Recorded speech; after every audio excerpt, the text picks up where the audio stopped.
Bonjour et bienvenue sur la chaîne Elios Guidance pour votre tirage relationnel ou vie émotionnelle de la période novembre-décembre. Ce mois-ci, vous avez l'occasion de vous inscrire sur ma formation en visio avec moi durant 2 jours, les 26 et 27 novembre, sur les mineurs des tarots de Marseille et du Rider que l'on va apprendre ensemble afin de ne pas être perturbé selon le type de tarot que vous utilisez. Et vous aurez donc entre vos mains la possibilité de lire à peu près tous les grands types de tarot, puisqu'il existe 2 grandes familles, le Marseille et le Rider. Après, il en existe d'autres qui sont plus spécifiques, mais qui sont très restreints, comme l'Autre Chosen Tarot ou les Rêves de Gaïa. Mais la plupart des tarots que vous trouvez sont soit une base Marseille, soit une base Rider. Donc, n'hésitez pas à aller voir sur mon site, vous avez tous les liens pour les consultations, pour les formations d'autonomie, pour les formations avec moi. Je vais vous mettre le lien là juste en haut de la vidéo et il est évidemment juste en dessous également. Je remercie tous les gens qui sont abonnés à la chaîne depuis longtemps ou moins longtemps et je remercie également tous ceux qui vont s'abonner maintenant pour soutenir la chaîne, pour encourager mon travail et les guidances que je poste tous les mois, aussi bien générales que sentimentales. Allez, je vous laisse avec votre tirage de la période novembre-décembre. À tout de suite. Les cancers, allons voir pour votre tirage relationnel dans un premier temps. Nous irons voir le tirage célibataire et vie émotionnelle en seconde partie. Alors, quel est l'arcane majeur qui va donner la tonalité de votre période avec la personne qui est dans votre cœur, dans votre tête ou dans votre vie? Allez. Alors, je rappelle que la guidance relationnelle peut aussi concerner toutes les personnes qu'on aime, famille, amis ou évidemment relations amoureuses. Alors, celle-ci. Le battleur inversé. Ok. Bon, on a un petit démarrage laborieux, les cancers, pour vous sur ce mois-ci. On va aller voir tout de suite comment ça se répercute dans le tirage. Donc, le battleur inversé, c'est un peu l'inertie, le manque d'enthousiasme, c'est le besoin de vacances, le besoin de repos. C'est également, je l'ai mis à l'envers, c'est également, oui, les démarrages laborieux, comme je le disais au tout début. Bon, on va voir. Peut-être qu'il y a un passage calme. Il y a eu peut-être des événements les mois précédents. Et là, vous allez peut-être amorcer une fin d'année juste tranquille. Il n'y a pas forcément de catastrophe avec le battleur inversé. On va aller voir ça tout de suite. Quel est l'état d'esprit du partenaire? À 5 d'épée quand même. Le partenaire semble être vexé ou vouloir avoir le dernier mot dans une situation. Ça peut entraîner effectivement une période d'inertie, de pause, parce que vous ne tombez pas d'accord. Ok, on va voir. Vous, votre état d'esprit, est-ce que vous êtes vous aussi un peu résistant comme ça? Quand même, d'accord. Le roi de bâton, il s'affirme, hein, il veut être entendu, il veut qu'on reconnaisse soit sa position, soit ses qualités, soit ce qu'il souhaite. De toute façon, il y a une affirmation, hein, c'est vraiment celui qui tape du poing sur la table et qui dit, bah voilà, moi je veux être entendu, je veux être reconnu.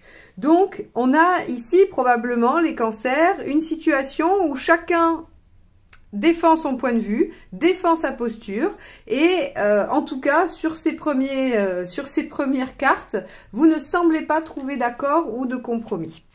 On va aller voir la problématique. Qu'est-ce qui vous met dans cette situation?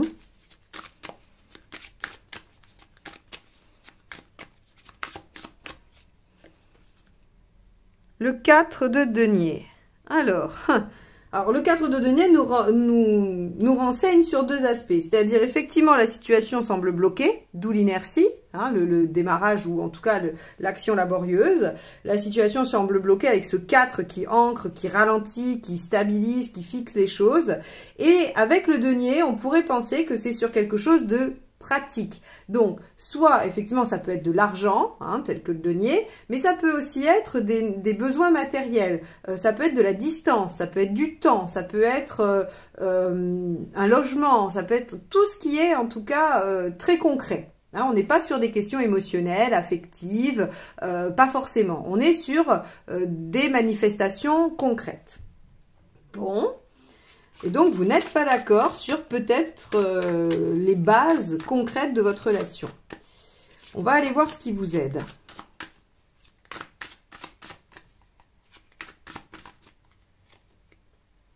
6 d'épée.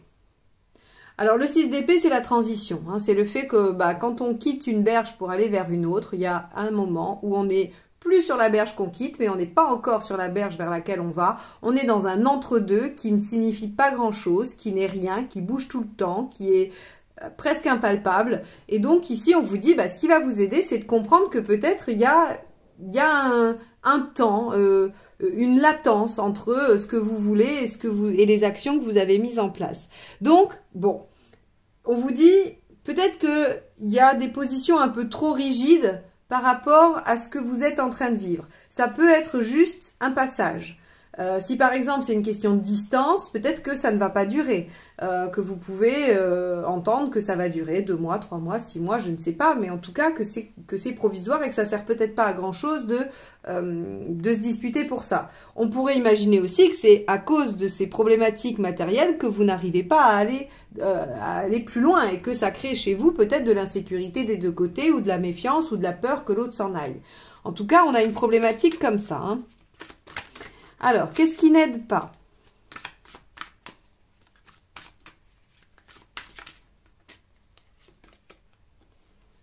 Le page d'épée. Alors, le page d'épée, lui, il fouine. Il cherche à savoir, il cherche à comprendre. Souvent, vous savez, je ne sais pas si vous entendez dans d'autres guidances qu'on dit c'est quelqu'un qui vous surveille, qui regarde un peu sur les réseaux ce que vous faites, où vous êtes, avec qui vous êtes.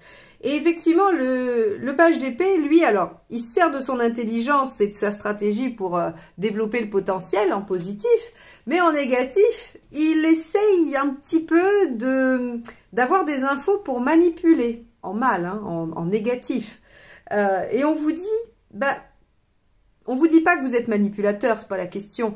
On vous dit juste que peut-être que ça n'a pas lieu d'être d'être méfiant.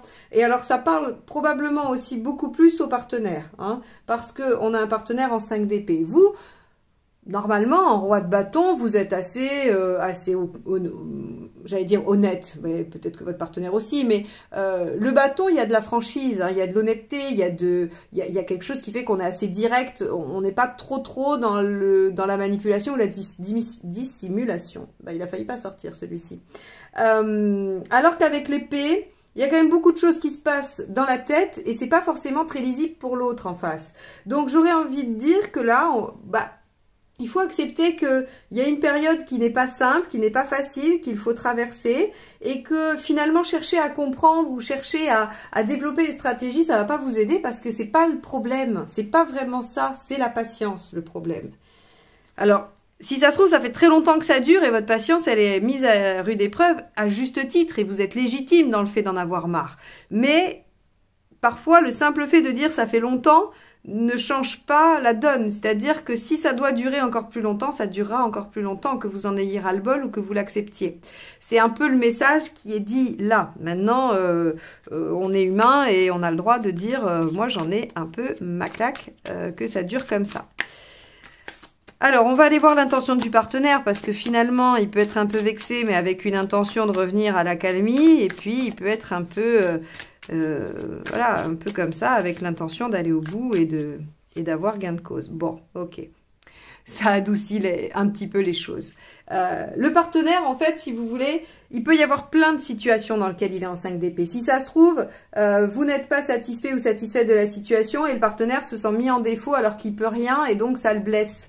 Le partenaire peut essayer de faire de son mieux et puis ça ne fonctionne pas et ça le blesse. Vous pouvez, parce que vous essayez de lui faire comprendre que vous attendez d'autres choses de la relation, eh bien ça peut venir encore une fois blesser le partenaire qui lui de toute façon a quand même envie d'être en 10 de coupe, c'est-à-dire d'aller faire de sa vie un rêve, quoi, d'aller de tout construire pour que ce soit beau, agréable, épanouissant, voilà. Donc on a une belle intention chez le partenaire. Maintenant, on a peut-être un caractère un peu susceptible, un peu difficile, voilà, ou peut-être que votre roi de bâton, il a été un petit peu trop fort parce qu'il y avait derrière beaucoup d'attentes, beaucoup de, voilà, beaucoup de choses, hein. Donc, tout ça, c'est à aller questionner pour voir qu'est-ce qui se situe chez vous, qu'est-ce qui se situe chez le partenaire. Mais en tout cas, on peut être rassuré sur le fait que le partenaire a une belle intention vis-à-vis de vous. Alors vous, votre intention. 10 d'épée. Oui, vous vous êtes déterminé quand même, hein. Vous êtes déterminé à ce que la situation difficile ou la lenteur, l'inertie ou le côté laborieux s'arrête. 10 d'épée, je veux en finir avec ce qui me pose problème. Peut-être que vous pensez à la séparation, à l'arrêt de la relation. En tout cas, vous pensez, et c'est là où peut-être on vous dit la stratégie n'a pas vraiment lieu d'être, il faut peut-être accepter qu'il y a un temps à attendre. Vous pensez à achever ce qui pose problème. Donc, si ce qui pose problème, c'est le partenaire parce qu'il ne fait pas ci ou pas ça, eh bien, vous pouvez penser à vous séparer, à arrêter la relation. Moi, j'aurais tendance à dire qu'avec un 10 de coupe chez le partenaire, votre 10 d'épée, il doit être résolument tourné vers le fait d'arrêter effectivement la situation qui fait souffrir, mais d'essayer de déployer celle qui rend heureux, et c'est donc peut-être la relation en elle-même. On va aller voir où vous en êtes à la fin. Ça va nous aider quand même à mieux interpréter ce 10 d'épée chez vous. En tout cas, il y a des envies d'arrêter de souffrir pour vous. Ok, 6 de bâton. Bon, quand même. 6 de bâton, c'est... on est gagnant. On y arrive. Regardez comme il est beau. Magnifique celui-ci. Donc le 6 de bâton, c'est ok, je rentre dans la bataille, mais si j'y rentre, je suis gagnant. Alors vous êtes gagnant de quoi? Est-ce que vous vous faites entendre et le partenaire lâche un petit peu sa posture d'ego pour aller vers quelque chose de plus épanouissant? Est-ce que vous arrivez à clôturer cette relation? Moi, il n'y a rien qui indique, à part cette carte qui n'est qu'une intention, qui n'est pas un fait, il n'y a rien qui indique que la relation s'arrête. Ça indique que vous êtes déterminé à en finir avec ce qui vous pose problème et ce qui vous fait souffrir, mais il n'y a pas de fin de relation. On va aller voir les 3 conseils qui vous sont donnés. Là encore, ça va préciser si vraiment la question de la fin se pose. Premier conseil. Hop.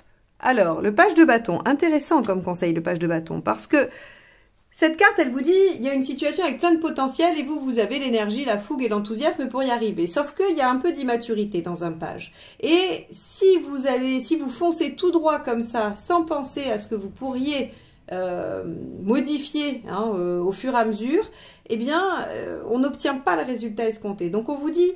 Essayez de voir ce qu'il y a à modifier aujourd'hui dans ce que vous dites ou ce que vous faites pour arriver vraiment à l'objectif souhaité. Et prenez du temps pour définir l'objectif souhaité parce que des fois, on se trompe. Des fois, on pense avoir un objectif et finalement, il n'est pas si clair que ça, il n'est pas si limpide. Ce qui fait que prendre la bonne direction quand on n'a pas un objectif clair, c'est un peu compliqué. Le valet de bâton, vraiment, il vous dit, ok, vous avez tout ce qu'il faut. Vous avez la fougue, vous avez l'énergie, vous avez l'enthousiasme, vous avez tout le potentiel, mais il y a des petites choses à réajuster pour y arriver. Deuxième conseil.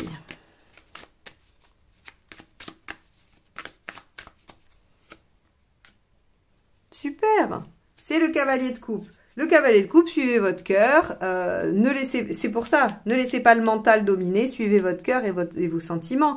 Si vous les suivez, normalement, vous devriez connecter avec le 10 de coupe du partenaire et dépasser les obstacles. Troisième conseil.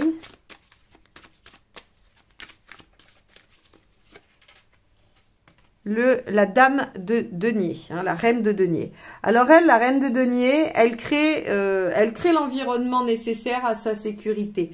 Sa sécurité matérielle, bien sûr, mais en l'occurrence, dans un tirage relationnel, sa sécurité affective. Donc ici, on vous dit, ok, très bien, il y a une problématique, il y a quelque chose qui fixe depuis un moment, puisqu'on avait ce 4 de denier au centre, qui nous dit peut-être que voilà, c'est vraiment bloqué ou c'est vraiment ancré, cette situation. Mais il y a d'autres solutions que la fin de la relation. Il y a cette capacité peut-être à aller chercher ce qui ne va pas chez soi, aller discuter avec le partenaire de ce qu'il faut absolument arrêter, clôturer tout de suite dans l'attitude, le comportement ou même dans les faits, dans ce qui se passe, pour pouvoir suivre son cœur et se retrouver sur l'envie de créer quelque chose de chouette et d'épanouissant. Ça vous permettra probablement d'être plus en sécurité si les choses sont plus explicites avec le partenaire. Et ça devrait désamorcer son 5 d'épée qui est un petit peu en méfiance, un peu même en défiance, j'ai envie de dire. Voilà pour vous les cancers, pour ce tirage relationnel qui n'était pas d'une évidence au début, hein, très clair. Bon, on va passer au tirage de vie émotionnelle pour les célibataires et les personnes en recherche dans ce domaine. Alors, hop, on y va. Les cancers, vie émotionnelle pour novembre-décembre 2022.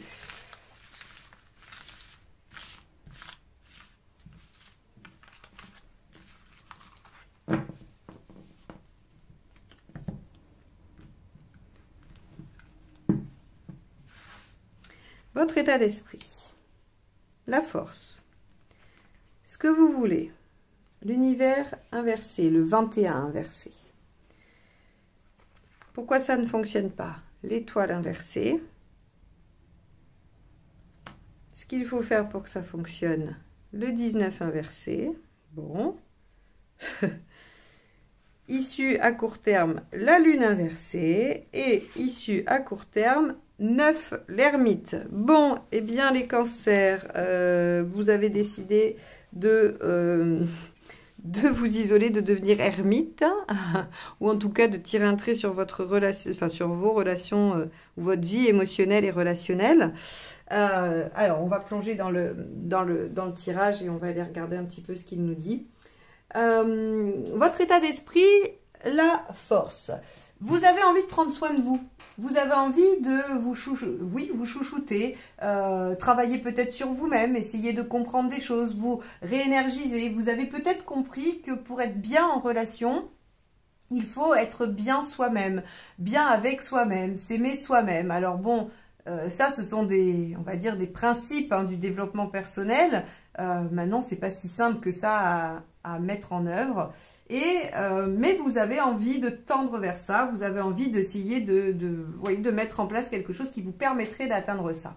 Alors évidemment, pour prendre soin de vous et aller être bien avec vous-même, il va falloir un petit peu se replier sur soi. Le monde inversé, c'est l'inverse de l'expansion, c'est-à-dire que vous n'allez pas vous ouvrir aux autres, vous allez revenir à votre sphère, on va dire, essentielle et primordiale, qui va être soit vous-même, soit juste votre petit cercle de sécurité. Hein. Alors, votre meilleur ami, ou votre frère ou votre sœur, ou je ne sais pas, vos parents, ou voilà. Il y a quelque chose qui fait qu'on reste avec vraiment son noyau. Quelque chose qui représente vraiment la grande proximité, la grande intimité. Donc, vous êtes dans une démarche de vous ressourcer, de prendre soin de vous et de le faire auprès des gens vraiment qui sont, qui comptent vraiment pour vous et que vous pouvez compter sur le doigt d'une main peut-être bien. Alors, pourquoi ça ne fonctionnerait pas? Avec l'étoile inversée, on vous dit, mais parce que vous êtes trop dans la proactivité. Je ne sais pas si c'est clair. C'est marrant parce qu'il y a eu un tirage où on avait l'étoile comme ça et la problématique c'était qu'on attendait trop de l'univers que les choses arrivent et règlent les problèmes. Et bien là on est dans l'inverse. En fait on ne croit tellement pas qu'on peut être aidé, qu'on peut être soutenu ou qu'il peut y avoir des signes qu'on pense devoir tout faire de A à Z et forcément c'est laborieux, difficile et on voit une montagne face à soi.